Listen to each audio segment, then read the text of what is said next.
U.S. President Donald Trump has said he told Israeli Prime Minister Benjamin Netanyahu that the fight in Gaza against Hamas will have to be different after ceasefire and hostage release talks collapsed last week. Speaking at his Turnberry Golf Resort in Scotland alongside British Prime Minister Keir Starmer, Trump said the humanitarian crisis in Gaza was catastrophic and that more food and aid must reach civilians immediately. He also criticized Hamas for refusing to release hostages, saying many are believed to be dead and that families are desperately seeking closure. Starmer echoed Trump's call for an urgent ceasefire and additional international aid.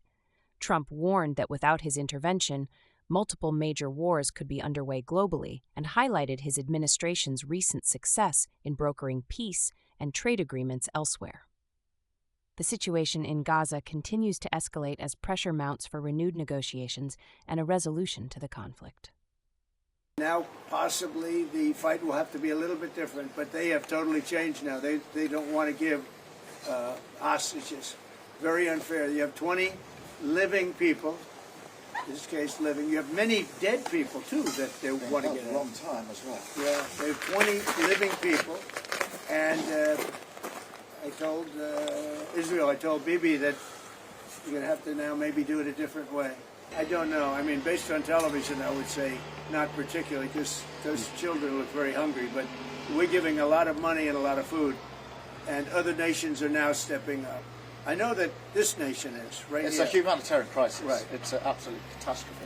Do you think Nobody wants to see that, and I think people in Britain are revolted at seeing what they're seeing on their screens. So we've got to get to that ceasefire, and thank you, Mr. President, for leading on that, and also to just get more and more aid in. And again, America's done a lot on this, a lot of countries have done a lot. We're now working with Jordan on getting direct aid drops in, but this is a desperate situation.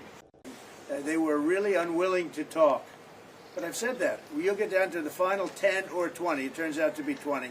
I thought that would be the number. I said, they're not going to be dealing with us. And, many of the hostages are now dead. You know that. And parents come up to me. A woman came up to me 2 weeks ago. She just wants her son back. And I said, how's he doing? My son's dead, sir, but he's with them. And we want the body. She wanted the body of this young boy, of her young, beautiful son, just as much as if he were alive. It was just as important. There was no difference. If I weren't around, you'd have right now 6 major wars going on. India would be fighting with Pakistan. You see what we just did yesterday with 2 nations that we're trading with. And during the trade, I said, I'm not going to do any trade deal unless you guys settle your differences. And we got it settled in 24 hours. I mean, they just announced it was settled.